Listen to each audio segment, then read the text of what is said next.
gentlemen, boys and girls, welcome back to another episode of the 99 Names. It's been a bit of a hiatus. Alhamdulillah. Assalamu alaikum. Back in action. Back in action. Good to be back. We've got, as you can see, the studio is a little bit upgraded. The images behind me, they have... The first two seasons were too big of a hit. So now we got the studio. We got a studio upgrade built by these very hands. MashaAllah. Alhamdulillah. So, but yeah, we've got Muhammad Ali in the back, Batman and Superman. And and they don't serve as decoration. They're actually sound design panels, but let me show you. Right? So you take this, and behind it is essentially towels. And any sound that comes in, it absorbs it. So, and one of the things is the first episode that we recorded here, we had the garage door down. And the echo was so bad that I had to say I couldn't use it. So when Bilal says the garage door down, it's because this studio is actually a garage. It is in a garage. Yes, it's in a garage. And it's winter time right now, and it's pretty cold, which is why I'm wearing the jacket. So we upgraded the studio, but we didn't upgrade that much. We're still, we have not added climate control because it's. I went with the real thought that you don't need it. It's Houston. If anything, I was thinking of ways to cool the place. Yeah. Because in the summertime it's difficult. Yes. But in the wintertime, mashallah, we're having a cold winter here. So, alhamdulillah. So we're going to warm ourselves up by talking about the names of Allah. Yes, we are. Yeah. So I heard you got that paint mark while scaling the walls of Jerusalem. Yeah, so there's a wall that surrounds the city. It was built by Sulaiman the Magnificent, or Sulaiman al-Qanuni, we call him in Arabic, the lawgiver. So this is not the Prophet Sulaiman? No, not at all. Okay. This is the Ottoman Sulaiman. Okay. And he built a wall. But you know what's interesting about that? Do you know when that is? When it's called Sulaiman al-Qanuni or Sulaiman the Magnificent. When you talk about kings, to bring it back to the names of Allah discussion, the names that they choose for themselves is very telling. Okay. Right? So you'd imagine that a king would choose a title for themselves that they want to communicate to their enemies, or maybe a title that they would want to communicate for their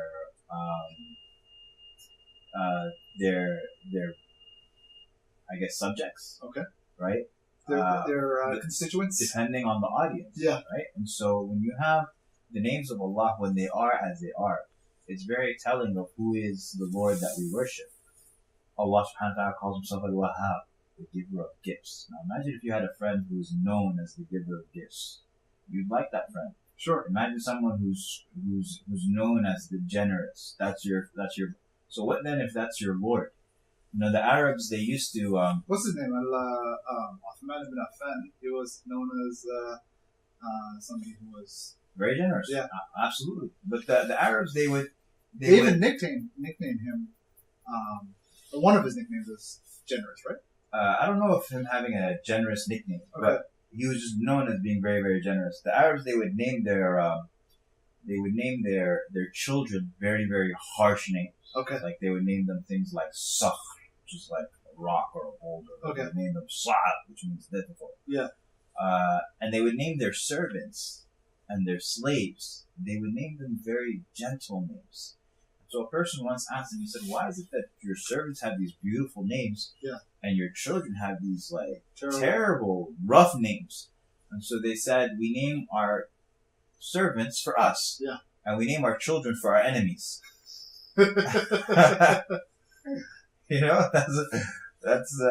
So anyway, coming back to the names of Allah subhanahu wa ta'ala, alhamdulillah, Allah subhanahu wa ta'ala named himself with the most beautiful names for us. Yeah.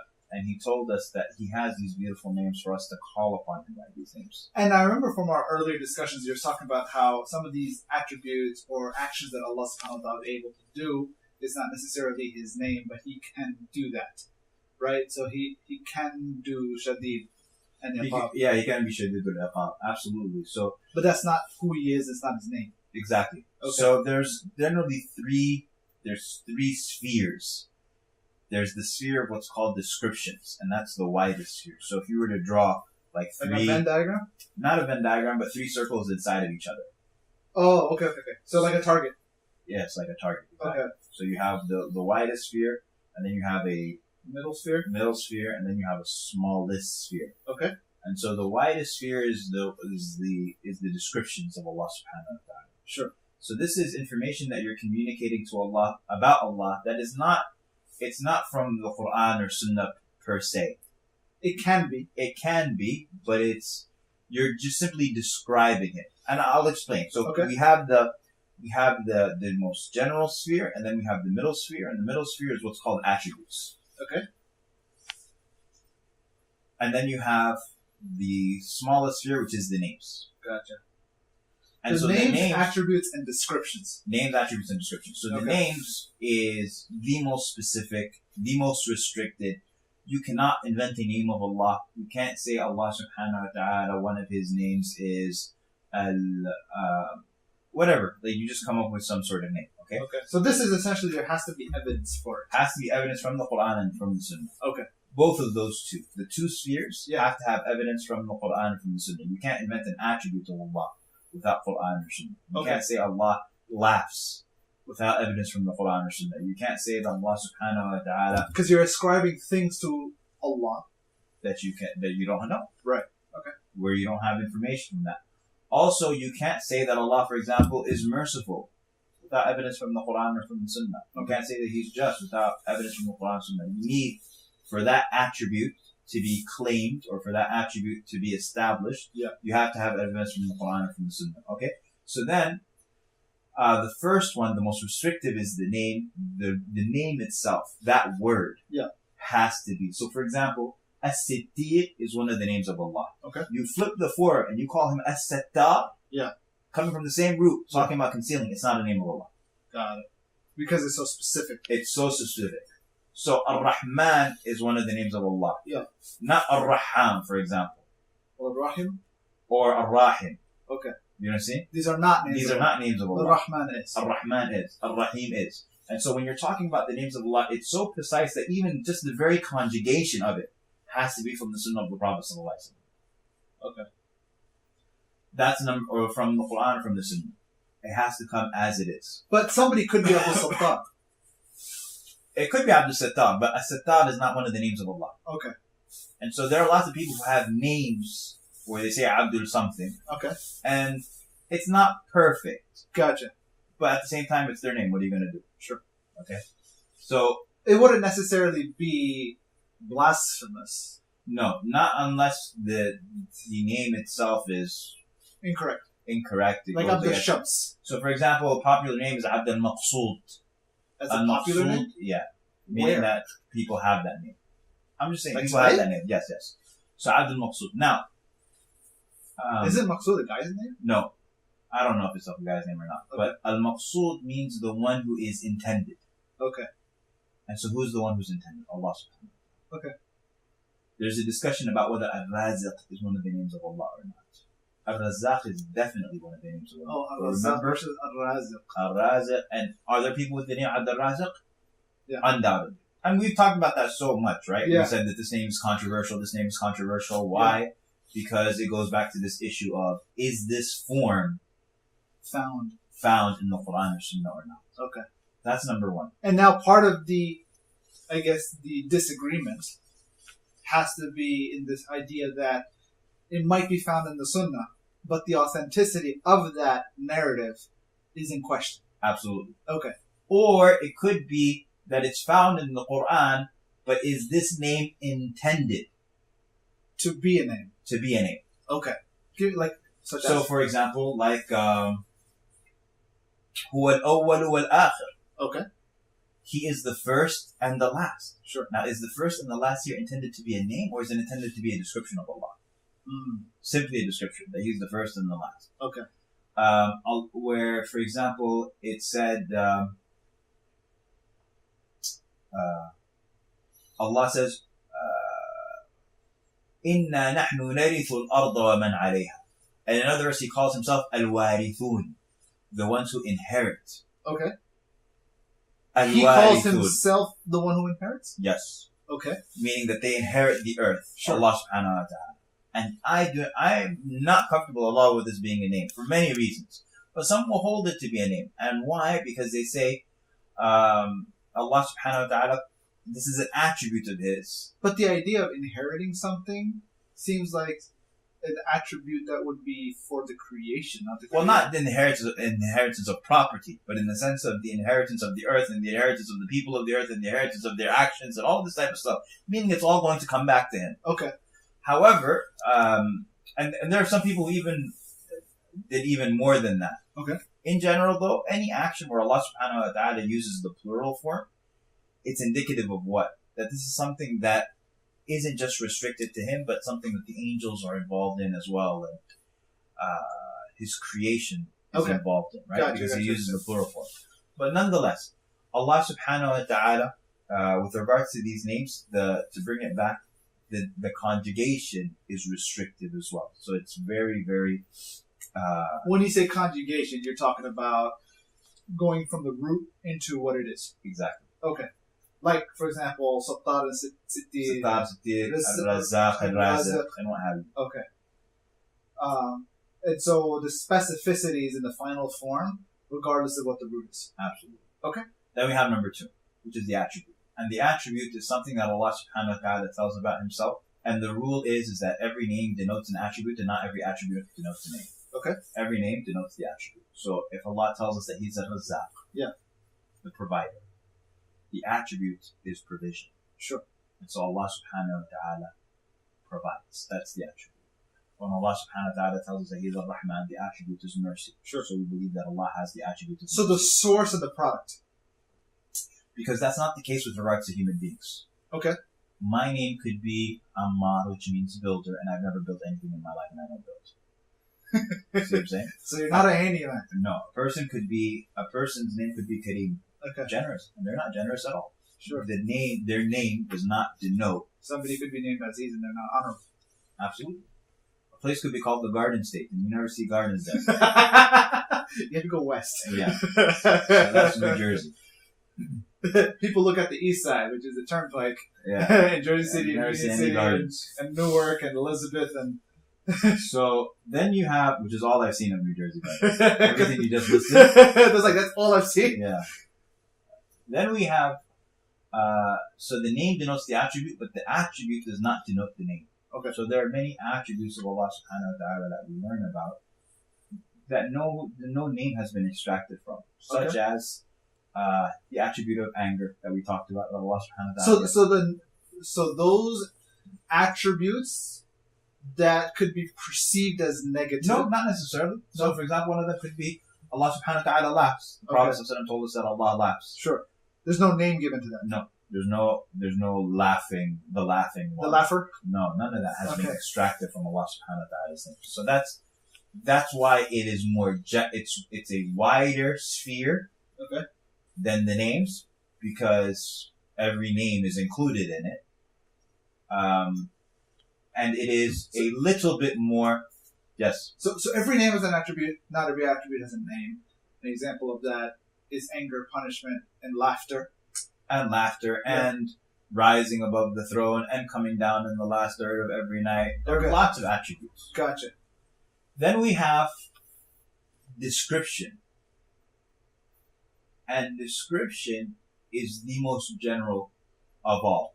It has to be sourced in the Quran and the Sunnah, but the wording does not have to come from the Quran and Sunnah at all. Gotcha. Okay, so it's like expanding upon what is already evidence for, but to further, I guess, detail it. So the name is the most specific because we said the word itself has to have been spoken by the Prophet or by Allah. Like, this is it, right? Then the attribute is the general concept. But even in Arabic, those words are the words that are used. So, for example, ghadab is the word that's used to denote Allah subhanahu wa ta'ala's anger. Sure. Rahmah is the word that's used. But then when you move away from those words, how do you describe them? Exactly. Okay. That's where you get into description. In fact, everything that we said this entire day is description. But now the question that comes into play, doesn't the issue of description, isn't that potentially a slippery slope for some? Because the idea of in our previous discussions, right? So like Allah laughs, great. How does He laugh? Well, you're not supposed to ask that question. Okay, so how do you avoid asking that kind of question when you're trying to expand upon the description and details? Well, do you see how you added the word details? Yeah. That you kind of slipped that in there. You see what I'm saying? That's not what I was talking about. Okay. There's nothing on your page that says details. Okay. It just says description. Sure. And so, but doesn't description imply detail? No. Description implies communicating what has been communicated. Okay. Our translation are descriptions. Me communicating what's sourced in the Quran and Sunnah to a 5-year-old in a way that they understand. That is description. So description is about communication, not detailing. Yes. Okay. Got it. Because that's the point. You're describing Allah subhanahu wa ta'ala to people. So you're sourcing from the Quran and Sunnah. Okay. But here you have the most flexibility. I don't have to say Allah subhanahu wa ta'ala is Ar-Rahman. I can say He's the most merciful. Sure. And I'm describing Him. Okay. That's not His name, undoubtedly, right? And that's not even an attribute of Allah subhanahu wa ta'ala. But it is the description. So this is the 3 general spheres when you're talking about Allah. Okay. Now, when it comes to many times when we hear about the names and attributes of Allah subhanahu wa ta'ala, we hear the term Asma as-Sifat. Wal Husna. So you have Asma. Asma simply means names. Okay. And that's so when somebody's name is Asma, their name is name? Asma. Many women are named Asma. Yeah. Right? Yeah. So the name is name.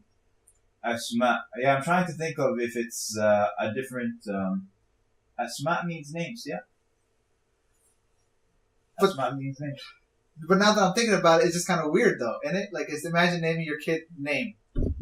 Or names. Well, there's a lot of... It's like, hey, names, come over here. Keep in mind that whenever you're thinking about that in a foreign way, yeah, like you tend to literally translate as opposed to just absorb. I mean, there are lots of things, I'm sure, that literally mean things that you don't think about at all. Okay. In American English. Sure. I'm sure there are lots of things. I can't think of one right now, but I can think of one with regards to other cultures. Okay. You know? So, for example, in Sudan, we have a city. It's called Kassala. Okay. And Kassala, if you were to... my whole life I've heard of the city Kassala. Never thought anything of it. That's just the name. You just think of the name. You don't even think of the meaning of the name. Okay. You just think of Kassala. It's like the name of the Medina, which means city. Yeah. You don't think of it as the meaning. You just think of Medina as Medina. Okay. Even with regards to people's names, you don't think of the meaning of their names. Sure. You just think of their name. Their name. That's their name. Okay. So there's what was the thing with Kassala? Kassala literally means lazy. Like a group of lazy people. Okay? That's literally what it means.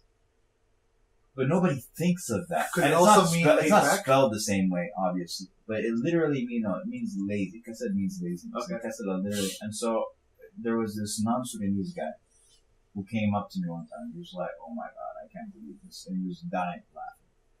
And I said, "What?" And he said, "You guys in Sudan have a city." Because Sudanese people, the stereotype is that they're lazy. Okay. And so he's like, "You guys, I can't believe you guys have a city." Like, he was laughing like, "This is too good to be true. This is unbelievable." You know, it's like, "I can't believe you guys have a city named Kassala." And he started dying laughing. Until he had told me that, I never ever once thought. Did you start laughing too? Or are you just like, huh? No, I was just like, wow, that was like amazing. Like, I never thought of that. Gotcha. Yeah. So Asma's name, Sifat. Sifat means attributes. Okay, so names and attributes. Bil Husna or Al Husna?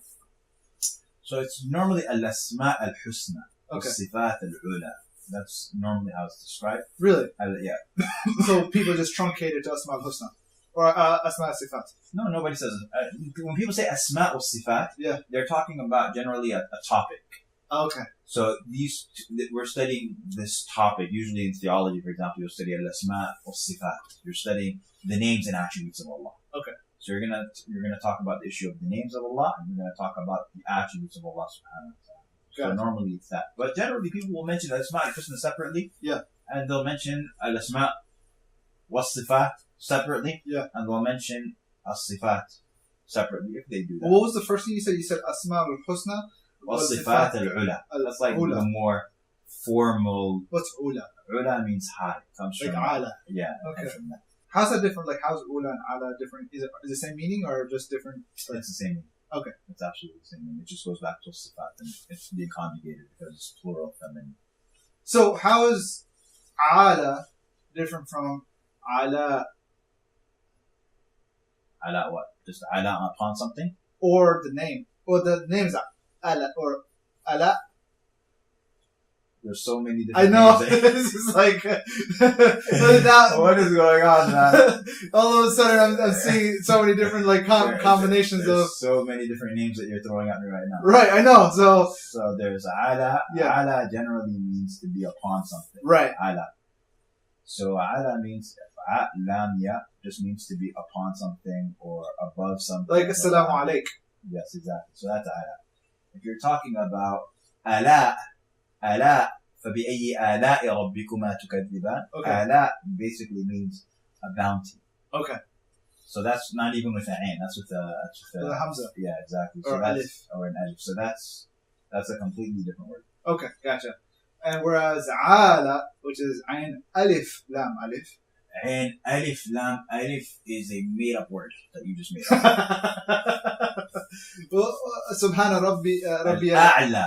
Al-A'la. Okay. Okay, so a'la is different. A'la means the highest. Okay. Yeah. Gotcha. And Ula is the same thing. Ula means the first. The first. Okay. Yeah. Like Awwal. Yes. Got it. Cool. Okay. So this is basically a quick recap and revisiting before we dive right back into the series of the 99 names. Hope you guys enjoyed. Ammar, any closing remarks? No, that's it. Jazakumullah khair.